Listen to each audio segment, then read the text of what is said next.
Good afternoon, good evening, everyone. Welcome to Good Morning Black People. And I'm your host, Morgan Reese, Good Morning Black People.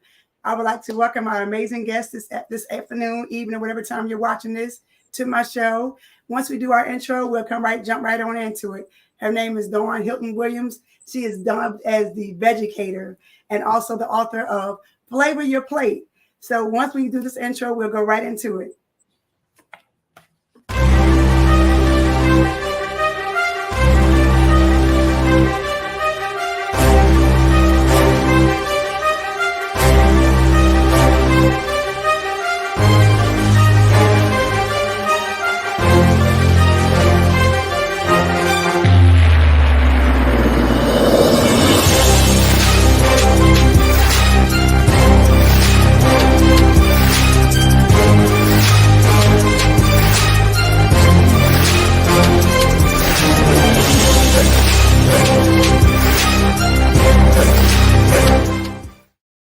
Hello again. Welcome back, everyone. This is Morgan Reese for Good Morning Black People.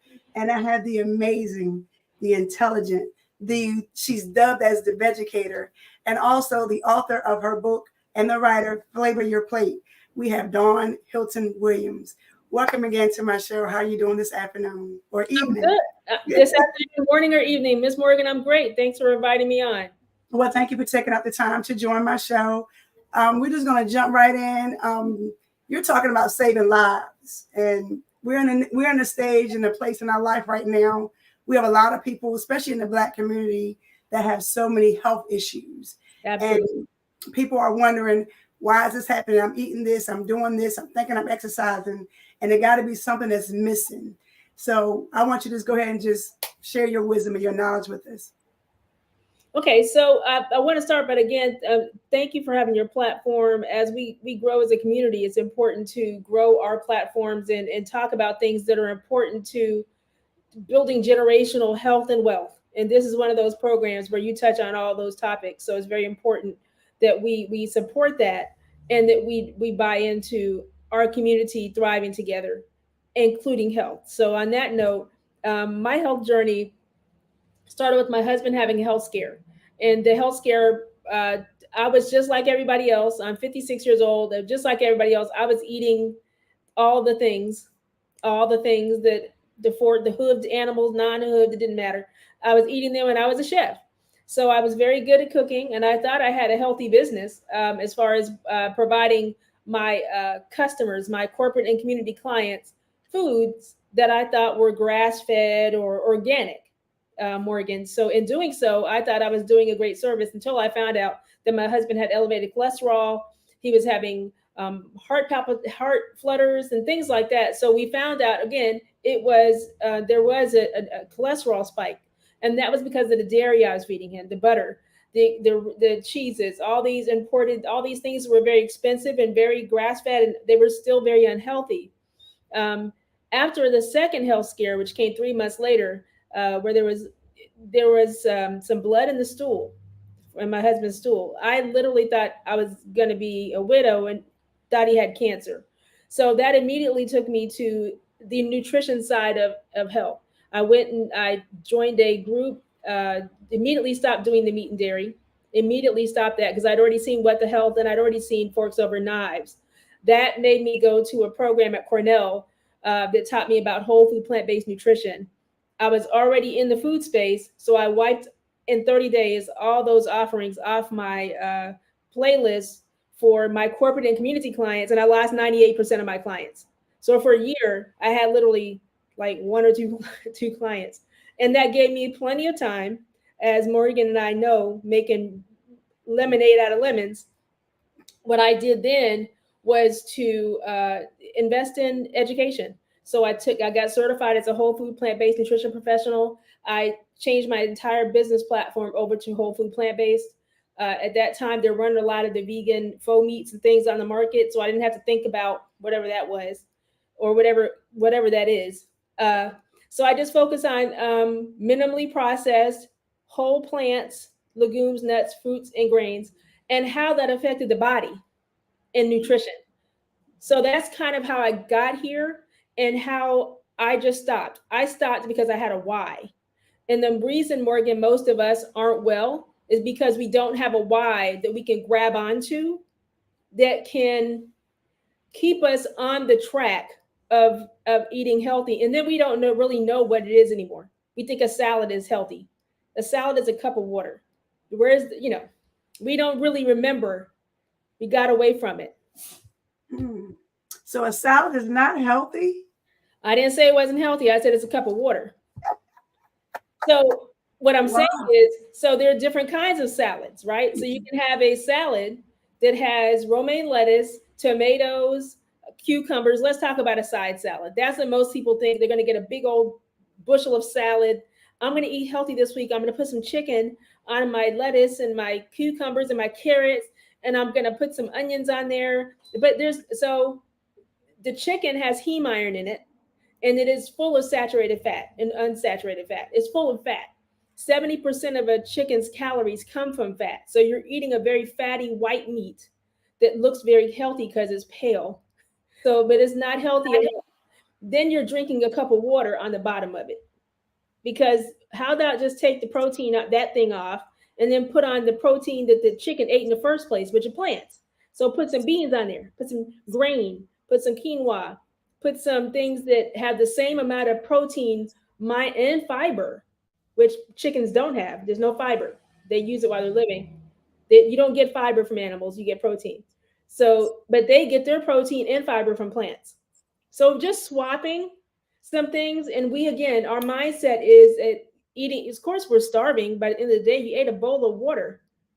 So we've got to stop eating bowls of water with a side of water and start loading our salads with nutrient-rich protein, very high protein, high fiber, plant-rich foods. Okay. You're teaching me something new because I, as you said, the why. I had a why 3 years ago when my dad passed during COVID. Sorry. So, yes, and when he passed, I was like, and he had every health issue in the book that I knew of until he caught COVID. And I was like, wow, more things came out. So I began eating the salads, as you said. But as you said, I was putting the chicken on it. I was putting salmon on it. So what meats or what things really are good? Well, I guess can't even say meat because you're saying protein based. What would be considered protein based in the vegan world? So let me differentiation between a vegan and a whole food plant-based person. So I'm both. So I'm going to answer your question. So let me answer your question first. Your question was, what would a vegan quote? So plants. So you high protein quinoa, which is you have your beans, nuts, legumes, grains. It's a grain, and fruits and vegetables. So what you want to put on that are protein rich are beans, black beans. There are 800 variety of beans. It's very hard for me to give you all of them, but the primary ones we know from the grocery store that they sell at Walmart. Even in the can, you just rinse them if you're in a hurry and you don't want to soak the beans and do all of those things. You can even get frozen because frozen pick at the height of ripeness. Now that so they have beans and things there. Beans, your grains, your healthier grains. But I would go with the bean or chickpea or bean or there's just so many that equal the same amount. Tofu, if you're not in the tofu, you don't start there, right? Because you don't know. You're like, what am I doing with? What is that? Soy is going to give me boobs if I'm a man, and if I'm a woman, it's going to give me cancer. Lies, Morgan. It's all lies. I'm telling you. Actually, tofu is protective against all cancers, and it does not promote estrogen development in men in any way. But I've never even heard of that story or that issue. That's why you were looking so shocked. No, that's a thing that men will say, and that's a thing that some people in the vegan community even believe that soy is gives makes men have chest, and it makes women gives women cancer. It's protective against cancer. It goes to it's a plant estrogen, unlike milk, which promotes cancer because it is the lactose in milk makes cancer grow. It's almost like bringing popcorn to the movie. It's movie popcorn. It feeds them. It's happy. The butter and the dairy promote cancer growth and expansion. Whereas plant estrogen, which is also an estrogen, goes in the other direction and it acts as a protector in that hormone. So there's a split in the hormone. That's another that's another topic. We'll talk about that in another interview. But whole food plant-based is, a lot of people that are whole food plant-based focus on the health of the human and the human health and some of the issues of inequities. So typically that's what happens. That can also happen in the vegan world, because vegans had their various number. There's ethical vegans, there's vegans for the climate, there's vegans for the animals, and there's vegan because you're Black and ancestrally we don't need to be eating all this stuff. But what typically happens in our communities, and African Americans lead in the vegan community, 8% of African Americans are vegan in the United States. Our rate is higher than that of any other race in this country. 3% is the average American rate. African Americans are vegan at an 8% rate.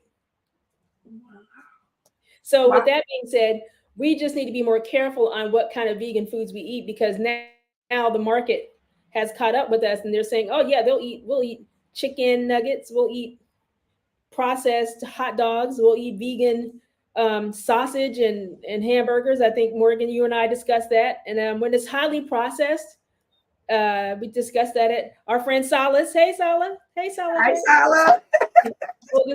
So what happened in that whole dynamic is we got away from the perimeter of the store. And that's where the low caloric, high nutrient density lives, which is what feeds our gut biome and what makes us healthy, what gives us a reduced risk factor at 90% reduction of risk factor for our top chronic diseases. So that's where we need to be in the store. And that's where we gotten away from when we went to this kind of a junky or vegan thing. So I focus more on the whole food plant-based, but I'm vegan because I'm also vegan for the animals. I do not climate Climate is a real thing. We have children and we have family. We don't want the next 100 years where there be no water, because it takes 1,800 gallons of water to make 1 pound of hamburger. So repeat that one more again. So it takes 1,847 gallons of water to produce 1 pound of beef. You have to feed the cow water, and and it takes, for instance, that's 39 bathtubs full. Just get a visual. So 39 full tubs full, so you can have one Wendy's burger. The single, not the double. The single, whatever a pound is, a pound of beef takes 1,847 gallons of water. No one goes to the store, or at least I didn't. I never went to the store and got a single pound. And you use it in different applications. But for a variety of reasons, it's unhealthy for the human, it's unhealthy for the planet, and it's unhealthy for our grandchildren. Mm-hmm. And for the animal, of course, it's completely, deadly. So. Wow. You are definitely giving me a history lesson. So let me ask you this. I'm an educator, Morgan. What do you think was going to happen? You are an educator, but you're also a teacher. I know you're an educator, and I know you would dub that, but you actually are. It's more of a teacher, not just about vegetables, but just about history as far as the things that we're eating. So I know you said you were a chef. So how did you go from cooking all the fattening foods to now transforming to be cooking the healthy things? And how did you was able to include that in your diet, your life, your living, and not, oops, let me get some margarine, or let me get this, because if you're used to, as we say, generations and ancestry, we're used to getting that fattening butter and margarine and making our collard greens with meat in it, or cabbage with meat in it, especially the pork. I don't use that. I at least use turkey products. How did you transition to that? And so because of that's a very good question, Morgan. The reason that I didn't transition anything. I went from zero, and most people transition, and that's okay unless you're in disease. I didn't transition because I thought I was going to not have a husband. So my immediate response was educate. I was already in the food space, learn about the things that are cholesterol laden. And of course, the first thing that's cholesterol laden is oil. and it's present. And then I learned about, okay, what animals are, what food is fatty, what food has a lot of fat. I was very shocked to learn that salmon, shrimp, it was very disturbing. Eh, I used to like lobster, and I like to eat, again, I loved animals, but I was like a walking contradiction. But then I would eat these animals, but I felt sorry for them at the same time. But anyway, I was eating them like you and everybody else. And to learn that the nutritive, the, that's my dog being bad, the nutritive issues that come with this lifestyle. I didn't transition. I just made a cold turkey, and I educated myself as I went. So it wasn't easy at first, but if we can season chitlins and make chitlins amazing, we can certainly season up some collard greens. Do I have to say more? So No, we you don't need to say. we as a people, we are so, again, chicken, fish, none of these things have flavor. None of these things have flavor. You've never eaten a piece of ham or chicken or anything without seasoning on it. Why? Because it has no taste. It is just flesh. The only place you're getting seasoning is from the vegetables, fresh herbs and spices, salts, peppers, garlic powder. All these things are vegetables. These animals do not inherently, whether they're fish or not, you're getting flavor from fish from butter. There's no flavor of a shrimp. Shrimp has no flavor, it's what you put on it.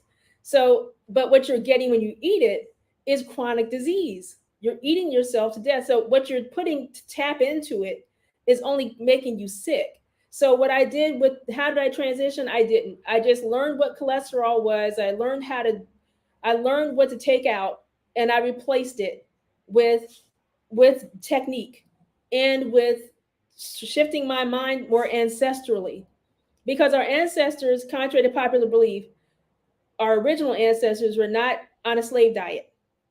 They were eating, yams and cassava, and they were eating fruits and melons, and they were getting things they could pick, right? Or forage, right? And only had these big old meat things when they had a big wedding or a funeral, and they'd only have a little piece, right? So that's kind of my mindset, was like, they used to cook it up. I mean, we learned all our great cooking skills from our ancestors.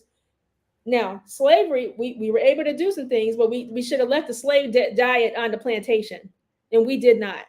But we should have kept the seasoning and things, because we got those directly from ancestral behaviors and understanding of how to nuance food, real food. So I just kind of took a step back and looked at what other people had already done that had been already vegan. It wasn't a new thing. I looked at some of the black and brown vegans, more so because of the flavor. It's just like it's still the same thing. Y'all be putting raisins in the potato salad. It's the same thing. So I looked like toward those who were melanated to get some direction. And then I put my spin on it from what I was already doing, because my company was already doing a lot of vegetables. I just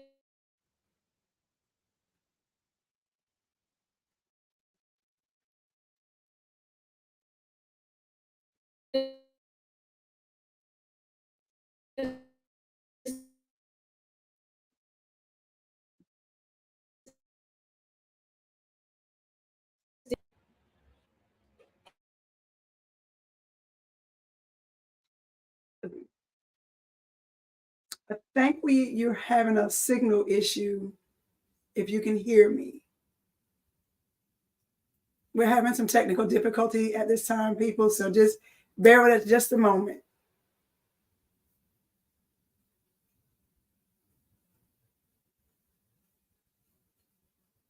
Dawn, I don't know if you can hear me.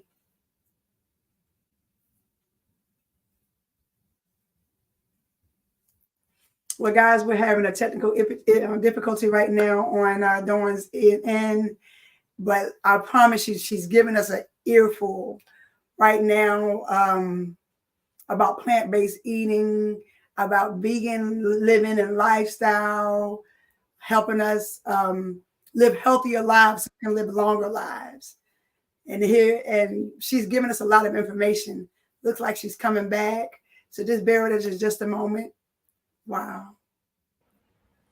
I'm back. Okay, you're back. You're back. It said the whole time you're in. Everyone can still see and hear you. So we'll see on the playback. We Let's see. will, we will. But I went and shut down. See Apple. Anyway, we're not even gonna get into that. Anyway, bottom line is, I didn't do a lot, Morgan, as it related to anything massively different because I was always, my name in my company was Herban-Eats, Herban-Eats. So I was always using a lot of herbs and spices, but I used them for the meat and for the vegetables. So again, for, you're just using a little liquid smoke for your collards, right? And not too much because it can be very abrasive. And just knowing how to cook. If your greens aren't good, that is not good. If it takes a ham hock for your greens to be good, then you just don't know how to make greens.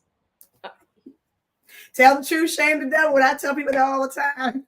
If you can't make greens without a turkey leg has no taste. The smoked turkey neck bone or the neck or the wing or whatever, it tastes like smoke. It has no flavor. They had to put it in the smokehouse. And you're getting a little bit of the smokiness. So if you want the fat, what do you need the fat for? What are we really talking about? It's just an addiction to food. It's a food system. We've normalized addiction and poor health. And it's something we need to get away from as a community because we need to free ourselves and liberate ourselves from this toxic cycle. Wow. So you said your company, Herban-Eats. When did you actually officially form your company? So there's two sides of what I do. Herban-Eats is I started Herban-Eats when I was in Charlotte before I came back to Charlotte in 2006. It didn't become plant-based until 2017. Oh, okay. So I was selling meat. I was selling y'all meat. I was selling for a long time. I was selling meat very successfully. So, not proudly. So I just didn't know what I didn't know. And it's okay that we don't know things. Sometimes when we're talking to a vegan or a whole food plant-based person, we're thinking what you're thinking is the same thing I was thinking. Oh, I'm not going to tell them really they're judging me. No, if they're judging you, you shouldn't be around those folk because what you really want them to do is educate you. And that's what we all need to be doing is educating each other. As we learn, we share with our community so that we don't keep having these disproportionate deaths and disability from chronic diseases that are preventable, largely preventable from a whole food plant-based diet up to 90%. So you didn't know certain things in this conversation. Imagine if you and I sat down once a month. This is how we change the paradigm of Black health through education. And then you get your why, and then you're gone. You're about to save your whole community. You're about to change the life of your grandchildren. Well, let me ask you this. So, we always get our yearly exam. I know what my job, you have to do your yearly exam. So when you change from the unhealthy eating way of eating and lifestyle and went from there to the healthy eating the lifestyle, how much were you went to your provider and they saw that difference, how much of a jump or a big drastic change they noticed when they would check your HDLs, your LDLs, and all those list of numbers? Right. That's another. Listen, Morgan did her research. I'm impressed with Morgan, ma'am. Morgan did her research. I told you, don't sleep on me. Morgan did her research now. So your LDLs and HDLs, so you have good cholesterol and bad cholesterol. Your full panel changes completely on a whole food plant-based diet. Even on a somewhat of a junky vegan diet, you're still going to get significant changes because your fat, primarily your fat and saturated fat and oils and things come from your diet and lifestyle. And it takes a couple of weeks to reverse diabetes, type 2 diabetes. It doesn't take a year. You can even reverse heart disease. You can literally reverse what is heart disease? What is it? It's your endothelial cell dysfunction, and it is what is in the cell that's making it clogged.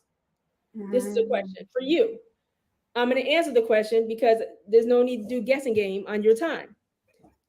It's oil. It's fat. What is fat? It's from the food.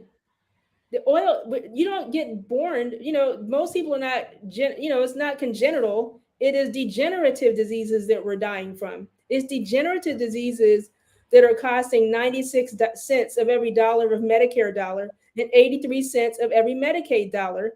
That's costing $5,300 per person in your house on taxes a year. to the tune of $3.7 trillion a year for all of us from fat in there. And you know what that is? That comes from chicken. 70% of its calories from fat. Squid, loaded with squid, shrimp. Keeping the healthcare bit industry booming. Like I work for the hospital system, so I know keeping those machines flowing. And unfortunately, only 27% of medical schools have any single course on nutrition.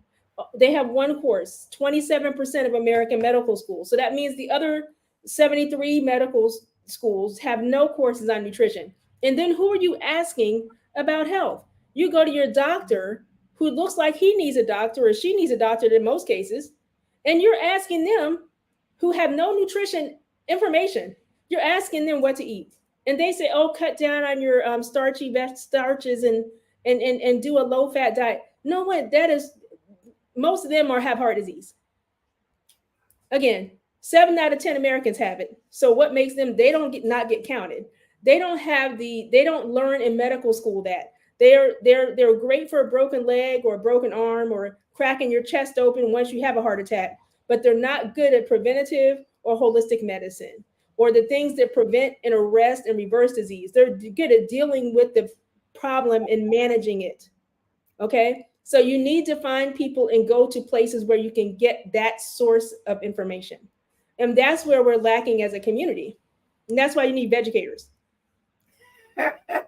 So, well, are you the original Vegucator, or were there other people that were came behind you? I mean, before you, prior to, like, because I love the term. I promise you. Like, I love it too. Going to Vegucator, and they're like Vegucators. So the Greenville News. Where's your shirt? I need you to have your shirt the next time I see that says. I'm gonna get a shirt. I'm gonna get a shirt that says Vegucator. So the Greenville News. I did an interview with a reporter in Greenville, probably 2018 or something. She called me the Vegucator. I had no interest. I hadn't come up with it. I'm the first one. Well, go ahead and get your t-shirt. I'm trademarked, so it's all good. Get your t-shirt and put your name on it and put the title on it. You got another title. You got to wear another hat. Now I wear it. People know me as a Vegucator, but we need to. But you need to be a Vegucator. I need every vegan to be a Vegucator. We got to stop. We got to talk about low caloric, high nutrient, high fiber, high antioxidant foods, and all that really means is plants, vegetables, minimally processed, delicious, and flavorfully created and crafted. That doesn't take all day to make. We just need to get back to that, what our ancestral roots were, because there's certain parts of Africa right now that you'll still go and don't have no heart disease. They live to be 100 centenarians. Mm-hmm. I mean, there are 5 places, centenarians all over the world. There are 5 places that have centenarians in high number, and they're eating mostly plant-based diet. Mm-hmm. And I hate to use the word diet, but their lifestyle is they walk a lot. They eat minimally processed food. There's not a chicken place on the corner everywhere. There's not food deserts or food apartheid communities where they're surrounded by fast food restaurants and dollar places that have junk food in them. There's different. It's different. They're picking stuff. They're eating stuff. It's mostly plants. They have a lower stress lifestyle, and they're walking. They're sleeping. Mm. I mean, it's just a change of lifestyle. But the primary piece of that lifestyle change needs to be what you're eating and what you're drinking. So let me ask you this: have you started are you working on forming classes, like mini small classes, to teach people like me or other people who decided, well, I may want to go to that lifestyle, but I need to know how to prepare, what to buy, like you said earlier with the dairy, the milks. I was told, so I started doing things, of course, the COVID scared me a lot when my dad passed, by your blood type. Certain things you're not supposed to eat according to your blood type. So I started changing the whole milk. I drink oat milk. I'm just trying something different. That's good that you're trying something different. That's good. So please throw that diet in the same trash can where the keto diet is. Yeah. Throw that all in the trash. Well, I've never tried the keto diet. Not you, but to Morgan's lovely audience, stop with these diet lifestyle. Change your mind, change your community. Try these sustainable lifestyle changes is what changes your life. So I do have something called Power is Giving. It's a nonprofit. I do free classes. We have free programs. So if you go to powerisgiving.org, I have Herban-Eats, which is my for-profit entity, but I also am executive director of Power is Giving. And Power is Giving holds summits. We have like quarterly education where we bring doctors in to tell you what I just told you, but we bring in clinicians that are Black and brown.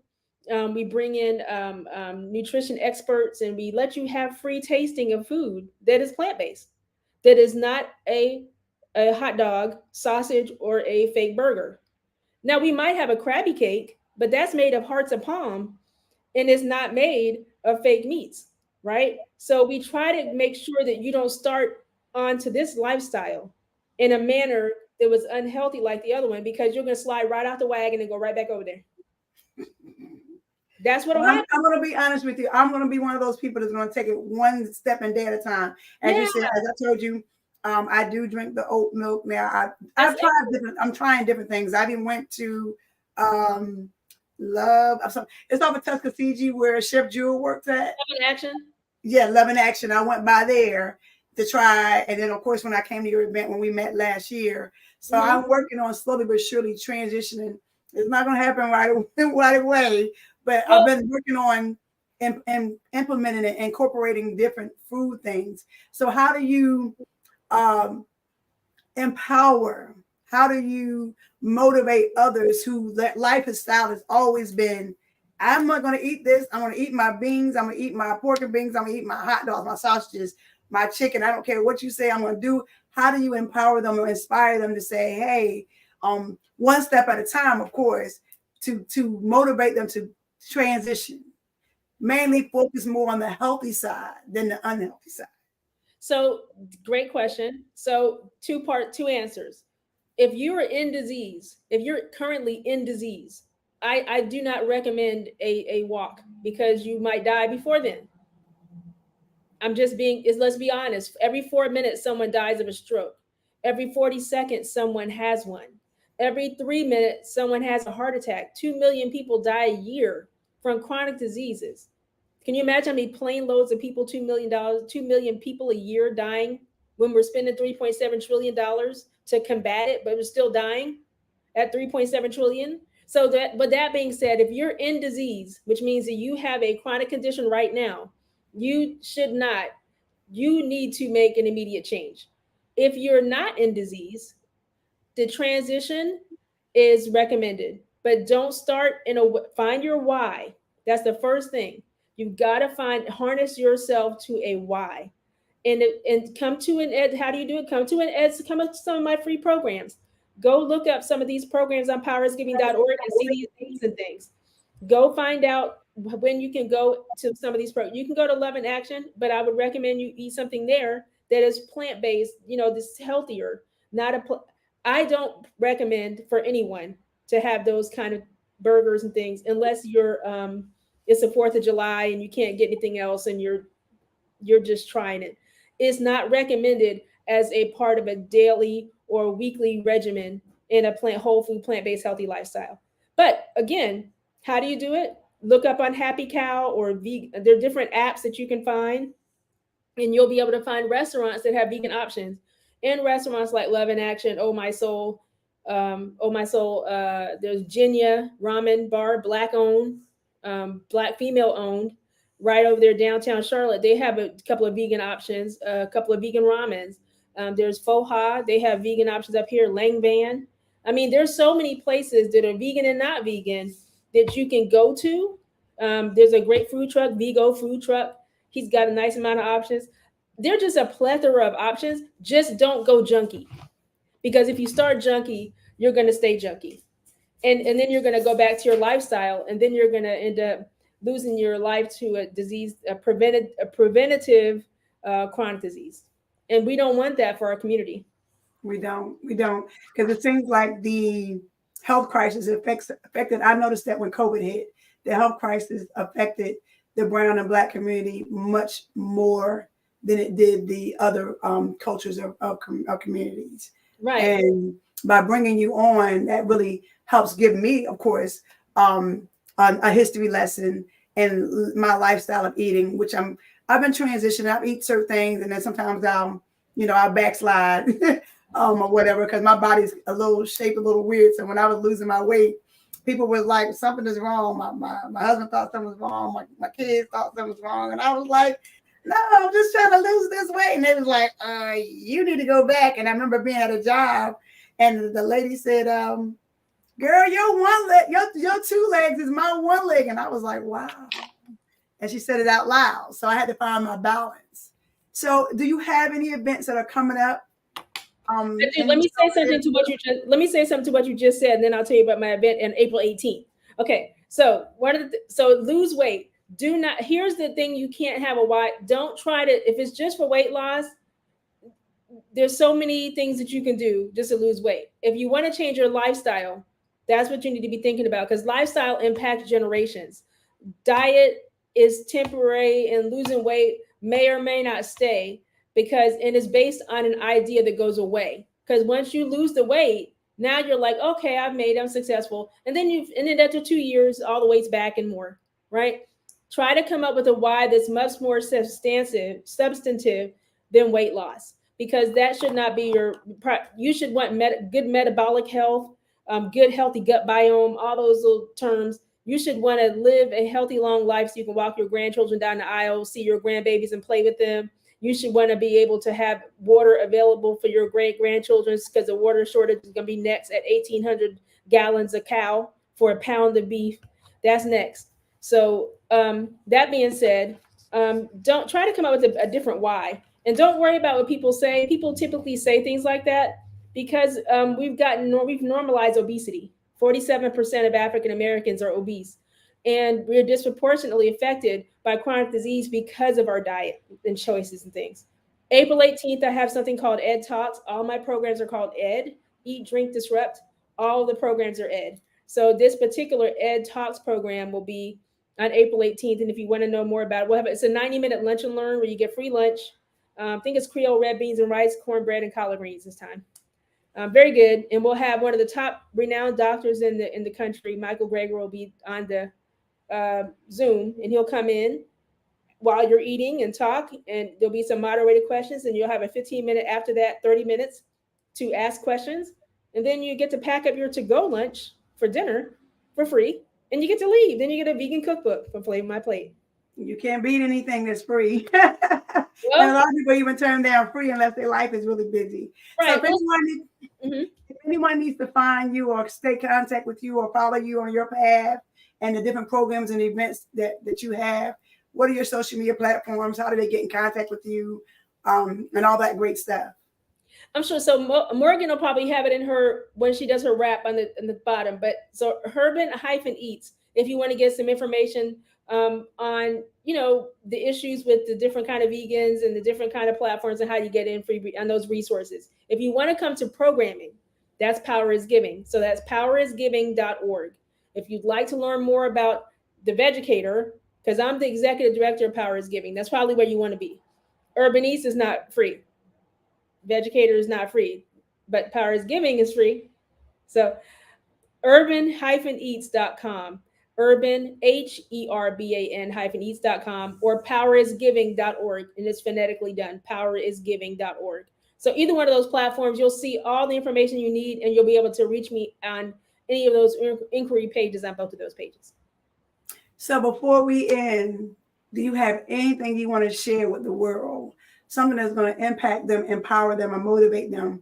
Because I have a slogan for last year. My slogan last year was 2023 is all about me.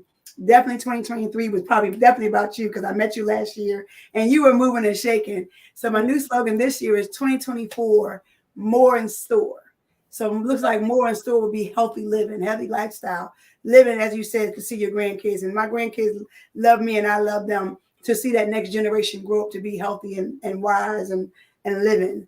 Do you have anything you want to share with the world that will impact them to carry them on in this new journey, in their new chapter of life? Oh, I would just say, this, I think it's pretty much said it all, but liberate yourself. We've got to liberate our communities. We're literally in a crisis, a literal pandemic in our own communities, and we have decided that that's normal. We've decided that heart attacks are normal.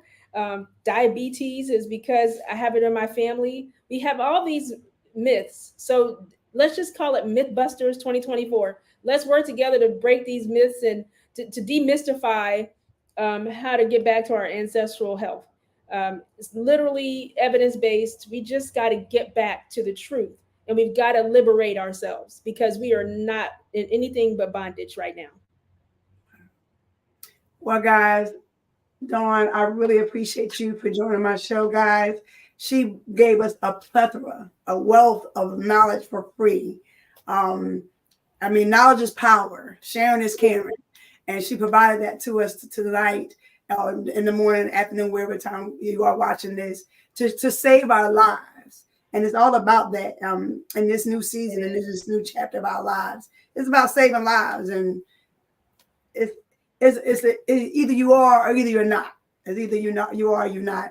I would like to thank you again for joining my show again. Guys, thank you. Please follow Dawn Hilton-Williams, the Vegucator. She's on all social media platforms. Check out her website. Check out her events. Check out her sessions.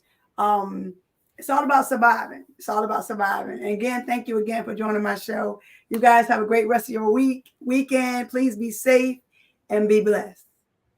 Thank you.